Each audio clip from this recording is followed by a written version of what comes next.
And good day, everyone. Richard Cowperthwait for Northwest Access TV. And happy to have St. Albans Mayor Tim Smith on board this morning. Mr. Mayor, good to see you. Richard, how are you?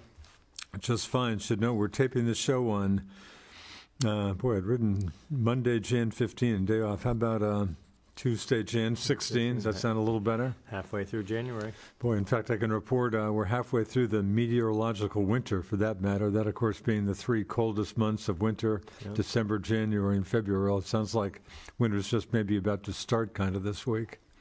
Well, finally some colder weather coming in. And snow, 3 to 6 A today. little bit of snow. In fact, actually, the big snow story, I think, was the likes of Washington, D.C., Philadelphia, and New York, which I think have gotten maybe a couple of inches, ending a snow drought of about 700 days when none of those places had even received 1 inch of snow. So I think they got a couple inches or so today. What did Buffalo end up getting? Boy, Buffalo sounded like, in fact, I wondered as I was watching pre-game stuff yesterday. I mean, they hired a bunch of people, got people in off the streets and paid them $20 an hour to clear the stadium. Yeah. But I'm wondering, what did they do with all that snow? Yeah. You see people way up in the stands shoveling snow. I didn't see any snow hardly yesterday watching the game. I was wondering the same thing. I didn't watch the game. I just saw the highlights, but it didn't seem like there was Didn't miss much. Didn't seem like there's any snowbanks around. Yeah, so Buffalo got a fair amount of snow. I think they made the good call. I think it would have been insane with the wind and lake effect snow. I think they made a good call, postponing it for a day. Pretty unusual for football. I think Football doesn't usually do second time, so. I think. Is that right? The second time? Maybe? Related to weather. I thought I heard that. And then, of course, the Kansas City game earlier was said to be, the fourth coldest NFL game? Yeah. Interesting, but a pretty soft winter around here so far. Yeah. We'll see if it gets a little more serious. As was last year. Last year was 2 in a row here. Yeah. So Anyway, well, I guess we should jump right into annual city meeting, town meeting day coming up on March 5th. You're a candidate for re-election. Has anybody else? You hearing anybody else pondering jumping into the fray? I have not heard of anyone, no. Yeah, so this will be my fourth two-year term. Fourth two-year term. So a total of 8 years. Wow. What if all goes well? Yeah. So I certainly haven't heard of anybody else, but it looks like we'll have at least, hopefully, presumably, one new person on the city council. I guess Ward 6 veteran councilor Chad Spooner, not running for re-election in March. Yeah, and Chad definitely will be missed.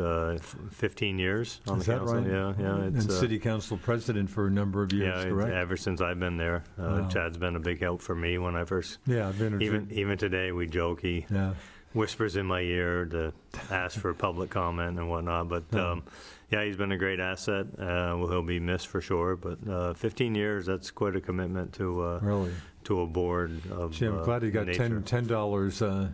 $10. Was it a month he used to get? They actually paid you, or was it $10 a year? $10 a month? 10. So he got a few bucks here for a few years. And, him and Marty Minham were just discussing that. I think they did away with it when so I've been sick. Yeah, so I think Marty's first term, they did away with with the pay for council and mayor. Not to mention the mayor.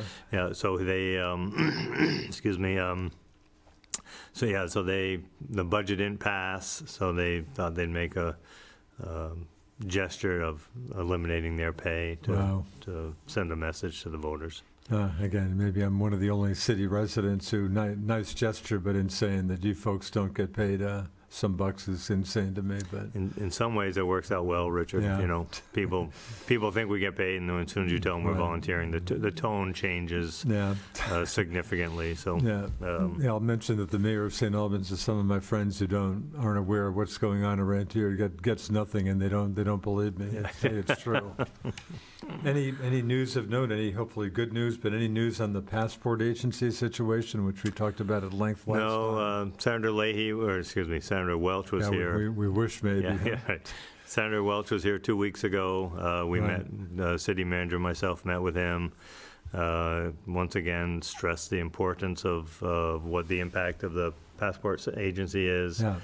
Threw out some different ideas about keeping it in St. Albans, maybe not in the same building, but and then I was unable to join them, but they did go and take a tour of the building. And I think that proved to be welcomed by the senator, because he had a better indication of what the impact is and what the agency does, and so I think that was a nice. It was nice that the senator made time to come up and visit the agency. So conversations continue. I would say that Michelle Monroe, who used to be with the Messenger and is now with Leahy's last key Vermont staff person, and now she's with Senator Welch. Oh, is that right? Yeah, she's really really pushing hard and staying on top of this. So big thank you goes out to Michelle for her work on this. Huh, interesting. I mean, she really understands the value of it. Sure. So it's been nice to have someone on the inside, if you will. Interesting. So anyway, but beyond that, no. No, it's a long process, supposedly. If they follow it, that's. I think they tried to bypass a couple steps of it and just didn't think anyone would pick up on it. Is that right? Yeah, I think they were gonna. Huh. But thanks to some of the passport employees and, like I said, others making an issue out of it, sort of put a hold on it. And that I flash back many years to it was in the Dean administration when they wanted to close the rest areas on the interstate, and I think the folks in the Dean administration, whoever proposed that, didn't think that would be that big a deal, and it was a very big. The local legislative delegation probably spent more time on that issue. I can remember dealing with a million meetings about that. Right. They went hard with some success to keep it going. Running a sewer line up there, and and speaking of that, yesterday, I guess, was the 20th anniversary of the Dean I did see a little TV. Yeah, I came across that late last night, the Dean Scream. Yeah, in fact, the VMT folks talked about that this morning. But again, I think a lot of people think that killed his candidacy, as he noted in a TV interview. I just saw the very end of it. But he was fading. John Kerry had come on before that. So he had peaked out a little before that. But that's what everybody goes back to, the famous Scream. Well, a good day yesterday for the former president. I didn't pay too much attention to the Iowa caucuses. It just seemed zero surprise, but big win for Trump. Got a little over 50% of the vote. What I saw. With Vivek Ramaswamy now dropping out and backing Trump, no surprise. So leaving Nikki Haley and Ron DeSantis with New Hampshire coming up next week. But boy, it sure seems like we're very likely headed for a Biden-Trump rematch, but don't even. I think the interesting race is going to be in South Carolina. It'll be interesting to see how Nikki Haley does. Boy, it's sure saying, of course, former governor of South Carolina. But everything I'm reading is Trump is going to kill her there. That's what I had. Because I think Nikki Haley next week, I think she might even possibly have a good showing in New Hampshire, might even possibly win it with Chris Christie having dropped out, Governor Sununu backing Haley big time. So I think she'll have a good showing there, but I think it's an outlier. As you know, independents can vote in the New Hampshire primary, and then South Carolina follows. So if Nikki Haley gets some wind in her sails there, I think it's going to be short-lived. Was it South Carolina or North Carolina that sort of got Biden over the... No, South Carolina. South Carolina, right? In fact, because I was with my kid, we went to the New Hampshire primary and caught some of the candidates, and Biden even left early. We didn't see him, but he bagged New Hampshire and ended up in South Carolina where the congressman down there, veteran black congressman, basically saved him and got him elected. Mr. Clyburn. I trust that Joe Biden picks up the phone when Rep. Clyburn calls him. That's right, Clyburn, not Scott. Have you seen the TV commercial with Bigfoot? With Bigfoot? Yeah. I have not seen that. Bigfoot was, he had him at home sitting in a chair, and he was talking about how many viewings they've had of him, but no one's had a viewing of Biden in New Hampshire. Oh, is that he compared the two, Bigfoot and Biden, and they thought they had some pictures of Biden. They were like 200 yards away, and they'd circle it, and we think this is Biden, and I'll look for that. Yeah, it was pretty. I thought it was pretty funny. Interesting. Back to the city. So again, March 5th annual city meeting. We have a contest in Ward 5. Bob Farrar, who won a contested race 3 years ago, being challenged by Eric Johnson. And Eric's had some involvement in the city, Tim? Yeah, I don't know exactly. I know Eric, I think, was on or still is on the downtown board. He's been active with city events. He does a lot of social media type stuff. So he participates and helps out in those. When we did the mayor's photo contest, he helped out with that as well, doing the sort of the social media part of it. Oh, yeah. And he's been active in some other areas as well. I don't know what they all are, but he has definitely been active in the city for sure. So, wow, second straight time, a contest in Ward 5. Yeah. And Ward 6, again, with Chad Spooner, not running for re-election. No candidates have surfaced at this point, huh? Yeah, Chad built a new home up in Franklin, log cabin, log home, I guess, and will be moving there soon. And so that will be a big loss for the council for sure. Interesting. So talk annual city meeting March 5th. I think a nearly $14 million budget. Have I got that figure about right? Yeah, that's about right. Yep. Interesting. How are taxes looking in terms of increase? For us, the increase on a percentage base, I think, is either 0.3 or 0.6%. Really? I mean, it's minuscule. Wow. And we really it's sort of annoying sometimes that the budget's going to be significantly higher for the school tax. Yeah, which of course is about 2/3 roughly of one's tax bill. Right. And which people aren't. I think people just don't think of that. No, and we take the blame and we take the heat for it. Our city clerk hears it on a regular basis when people pay their taxes. Wow. But the reality of it is that we've done our job, and even in this in inflationary times, we've kept it below cost of living levels and inflation. Yeah. And so and we've done a great job. The committee was Tim Hawkins, Bob Farrar, and Trudy Coffey, who worked on the finance budget, along with the city manager and Sarah Macy, our chief financial officer. So it's great to see that for sure.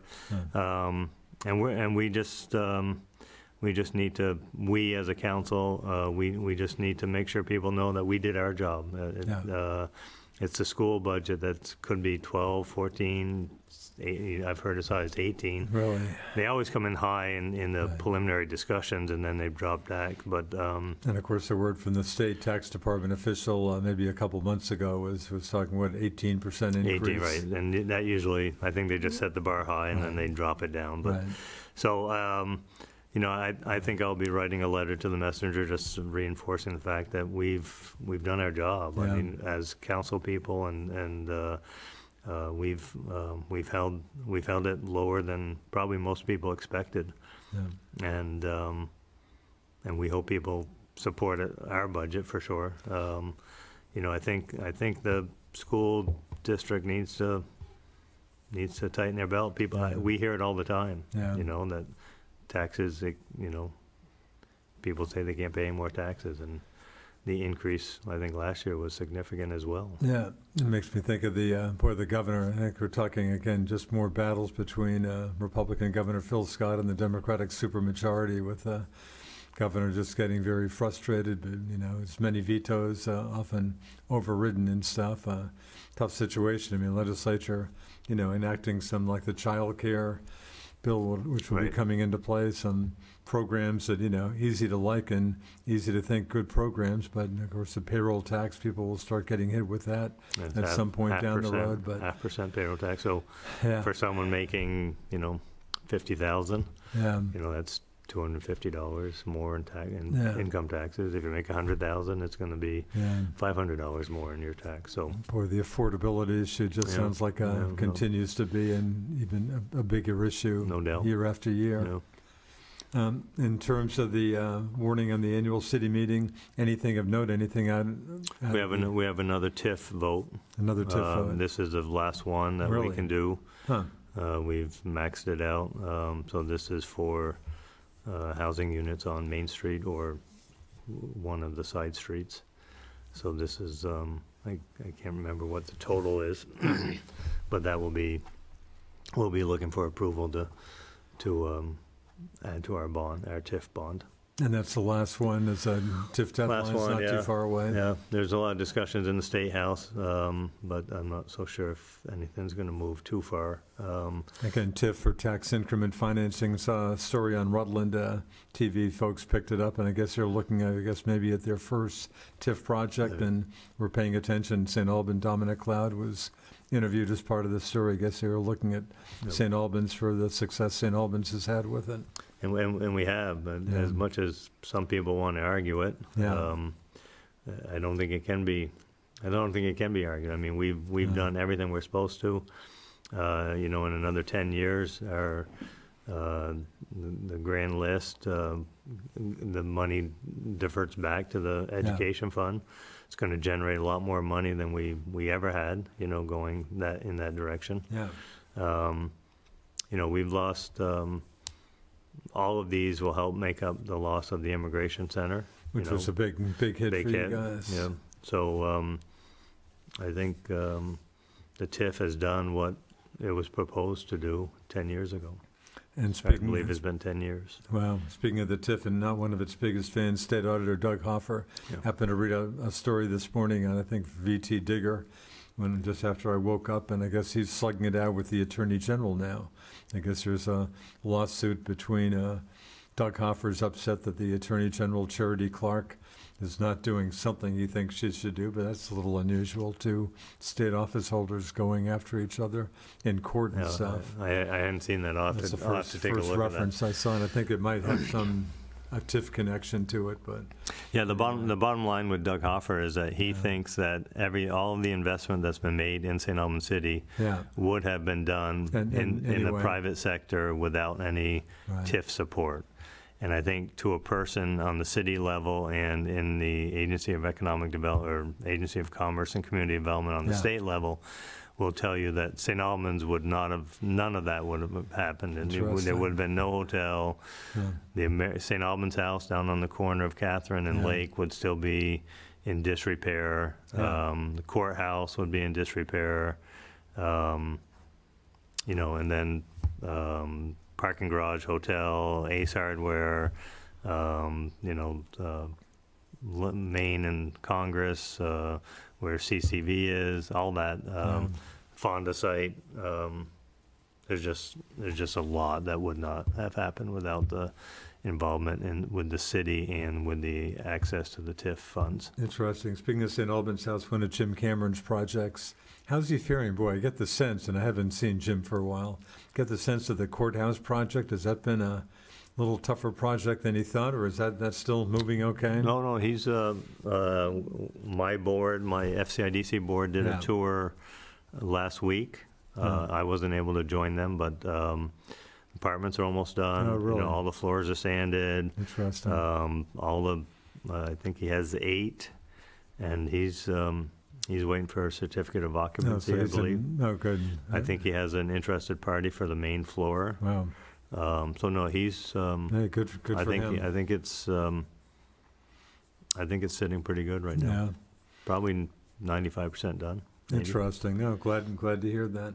I happened to run into a former city councilor the other day, and I won't mention his or her name, but this person had just concern about the Lake Street apartment project, which is moving along. Just said. Person thought it was just out of scale. Just was not happy with this project. Is that the only criticism that seemed to be moving okay? Have you heard that criticism before? Out of curiosity. Out of scale. Yeah. What are you talking about? 70 units or so? Yeah, 70 units. So are they saying out of scale in terms of number of units or I guess the height? Number of units and just where it is. Didn't get into a lengthy conversation.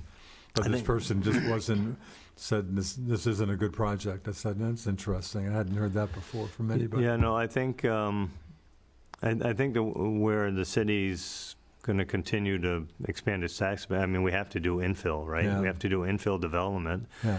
That was a vacant lot for long time. forever, right? If you remember, I don't know when you moved here, Richard, but Pelkey's. Long time ago. Pelkey's Rexall Drugs was either on that corner or across the street. There's a few homes in there. So yeah, out of scale, maybe on the height level. You know, the council has had conversations with the developer just to make sure that it's looked after properly, it's maintained. You know, that if issues arise, they're addressed quickly.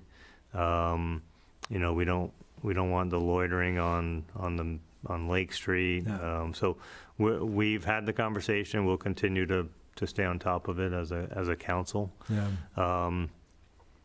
So I don't think they're alone. I think there are some concerns that you know, the one on Maiden Lane hasn't gone real smoothly. There's been some issues there. Is that right? With some tenants and activities and whatnot. Police getting called regular. So there's some. I think the concern more is it going to be not a drain, but will our police department be drawn there on a regular basis? So I think that's a bigger discussion rather than whether it's to scale or not. Right. So. Speaking of the PD, again, July 1st, when, of course, St. Albans City PD resumes coverage in St. Albans town.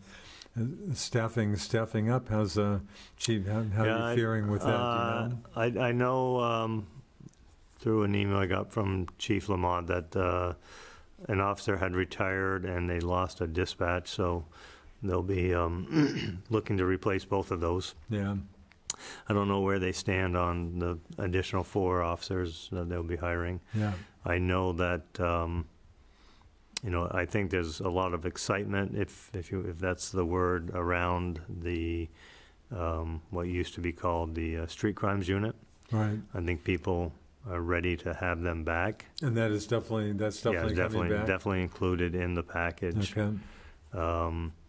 So we've seen, you know, and we're not immune to it by any means. Every community. So you look what happens in South Burlington with car thefts and running people over, and we've had a few issues with car thefts, and even in the surrounding areas, a lot of break-ins on the cars. In fact, I heard a radio news report this morning about that. Fairfield, Swanton, Fairfield, Highgate.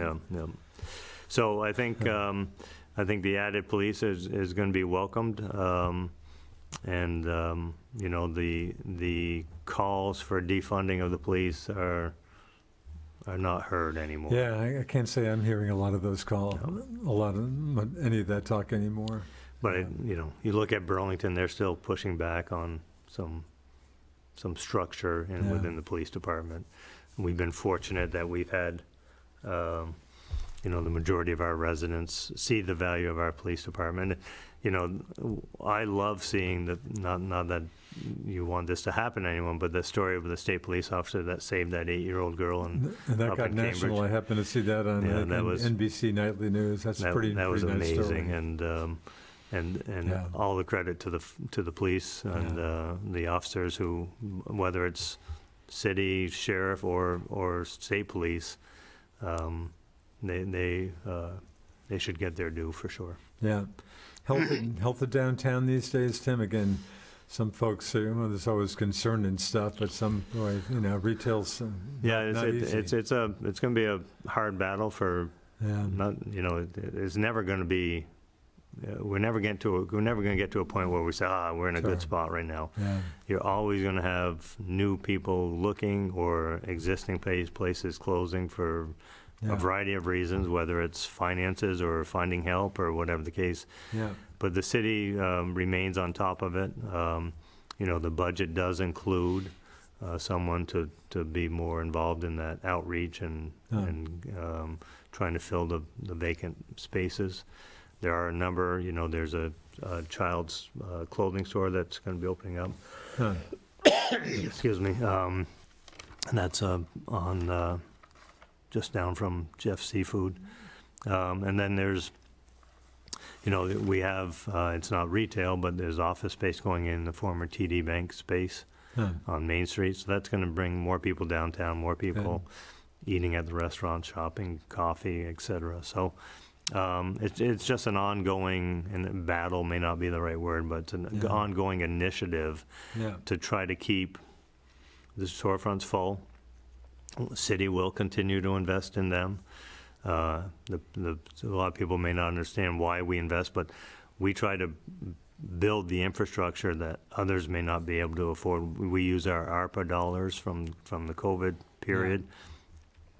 And we invest so that when a company or a business does move out, the building's in good shape, and we can attract others to that spot. You know, so we've had successes with, you know, bootleggers and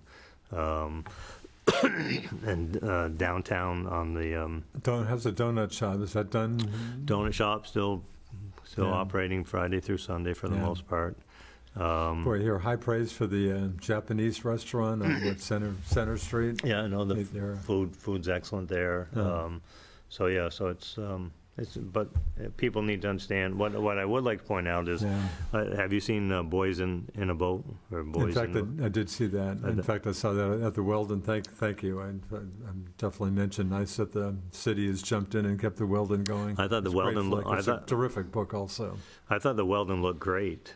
Carpets have been cleaned. We talked about, I know how hard Kelly Viennes was working on just kind of cleaning it up and stuff. I should have taken that water, Richard.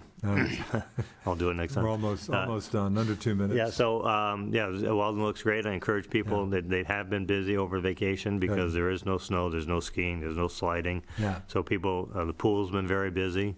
They had one of their better days back over Christmas vacation. And like I said, the movie theater, they've done a great job with it, and Kelly has put a lot of time and effort, and good staff now. So we're excited about that. We still want to take it to the next step with a performing arts type theme, and see if we can find someone that would like to take it over. Yeah, touch on again, Dan, just a little over a minute. I happened to interview Sharon Bousquet, the Highgate Town Administrator, and she was joined by Cindy Reed with Cathedral Square. And hadn't talked to her before, but of course they've got they're involved with you folks with a project on the Fonda Solo site. They sound like very solid people. She was, and it sounds like this may be a very helpful thing for Highgate as they try to move ahead with the Village Core project. Yeah, I was excited to hear that, and that Cathedral Square was in conversations with Highgate. That's wonderful. That could be just what they need to kick that whole area off, the Macy property and all that. You know, for us, the project on Lower Newton at Fonda is really moving forward. I'm not sure what their schedule for construction is, but it should be happening within the next year or so. Okay, on that note, again, the annual city meeting, not that far away, town meeting day, March 5th. Hopefully, Mr. Mayor, we can maybe grab you one more time before that. If I get elected, Richard. Yeah, we'll see. We'll see who else is going to come after you. Probably nobody. Thanks to St. Albans Mayor Tim Smith. Thanks to producer Paul Snyder out there. I'm Richard Cowperthwait. Thanks for watching us here on Northwest Access TV. See you next time.